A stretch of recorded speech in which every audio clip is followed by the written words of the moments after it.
fellow makeup lovers, how are you guys doing today? So I'm super excited for this video because recently I was watching a video from Sydney from Diary of a Beauty Guru Wannabe, and she was talking about pulling out some old palettes for spring and just being re-inspired by those colors instead of purchasing new palettes, and I really loved the idea. So I wanted to do the same thing, and I went through my collection and pulled out some really beautiful springy palettes and just kind of got re-inspired by some palettes I haven't used in a while, and I'm excited to hopefully use them some more the next few months and try and focus on the palettes I chose rather than buying new things. Not that I won't buy anything new, like, please do not hold me to that standard, but it is nice to look at some old palettes, and then maybe just by me talking about them, you'll be inspired to pull some of the ones that you might own out of your collection as well and just bring them back to the forefront. So before we jump in, again, just want to give credit to Sydney and also recommend that you guys follow her. She has really great content, and she's just, like, you can tell she's such a makeup lover,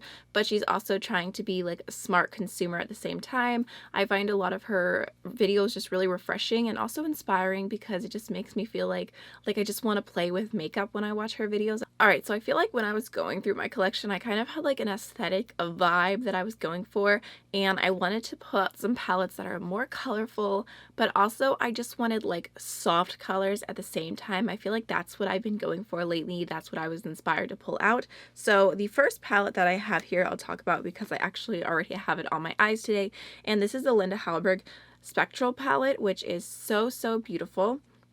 It is like the definition of a spring palette. I mean, the packaging alone is just stunning. This is what the inside of the palette looks like. It is so beautiful. It is spring in a palette. I love the matte tones that are in here, especially like putting the pink or the purple in the crease and then this deeper purple on the outer V. I feel like it is such an easy, quick look, but it's so beautiful. I actually have this purple in my crease and this purple in my outer V today, and I mean, it's a super soft, beautiful purple. Just, I love it. I'm not like a super huge fan of the shimmers in here from what I remember. I haven't used them in a while, so I'm pulling this back out. I hope to use them again soon, especially this one, Abstract. I want to see if I can make it work. I might be more advanced now than I was the last time I used this shade. And then Illusion, which is pretty as well. I pulled this out mostly for the mattes. Like, I'm actually getting a dip in this deeper purple here, which is pretty cool to see. But I wanted to just mention it as a spring palette because this was such a beautiful spring palette last year, and I don't want to forget about it. And like the packaging, again, it's so pretty. I can't stop talking about the packaging. It just, like, looking at the palette makes me feel inspired. Next, I wanted to go ahead and throw kind of a wild card in here, probably something you wouldn't expect, but this is my Norvina palette from Anastasia Beverly Hills. I got this like 50% off, and I used it for a little bit. I really liked it, and then I kind of forgot about it, and I don't know, I was just looking at it and I'm like, dang, like that is a beautiful spring palette to me. Like, I feel like it's more of a neutral palette, of course, but you've got like a little bit of purple, some pink thrown in there. But I really just want to use this more, and I see this being like a very like everyday, springy, soft look. Like, this just gave me the vibes that were in my head. So I'm pulling this back out, and I don't know, I'm imagining like Love through the crease, Soul through the crease, Wild Child, Celestial, or probably Dreamer all over the lid. So then maybe a little bit of Passion on the outer V. Alright, so next I have the Dominique Cosmetics Lemonade Palette, and I believe this came out 2 springs ago, if I'm correct, and I ended up getting it way later than when it was originally released because I'd wanted it for so long, and I finally just jumped the gun and picked it up, and here is what it looks like. I want to say I actually bought this during winter, so I never got a lot of like super springy looks out of it, and I remember feeling like it was nice. Like, the shimmers were not like my favorite ever, but overall I thought it was like a decent palette, so I'm excited to pull it back out. Again, I just feel like there's some really beautiful looks you can see from this, like whether you're like wanting to go more on the yellowy side, which is not quite as much my vibes right now. I feel like actually the rest of the palette is more what I'm going for. I was actually thinking this would be really beautiful combined with the new Latte 2 palette as well, but that one is a much more recent palette, so I didn't want to mention it, but I thought like the mint in there, the like more like corally shade would be beautiful with these shimmers that are going on here. So I wanted to pull this back out, and I just feel like strawberry, cucumber, peach, pink lemonade, chai tea, like those are giving me the vibes that I'm going for, like I said. So I have a slightly more recent palette to talk about, but it did come out in 2019, so it has been a few months, and this is the Nudes palette by Julius.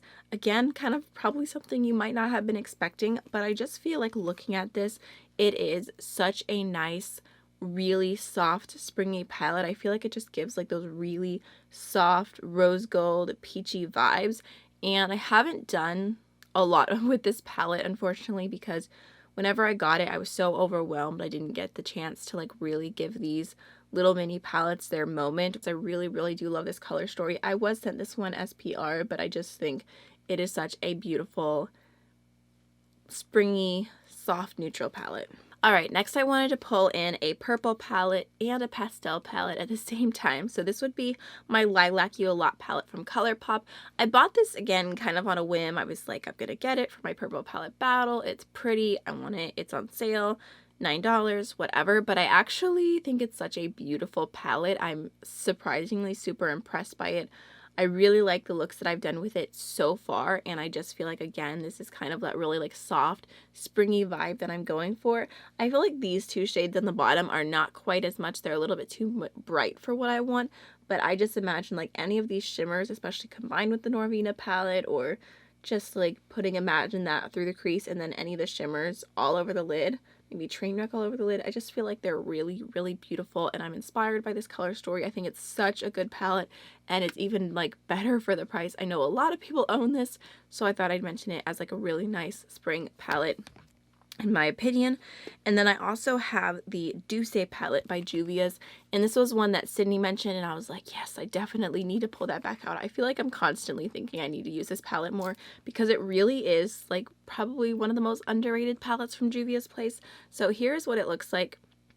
And the reason why I love this one is because it does have like such a weird variety of colors, but it kind of gives me like everything that I personally want. Like I feel like I've got two neutral shades, I've got enough matte shades to do like a colorful look.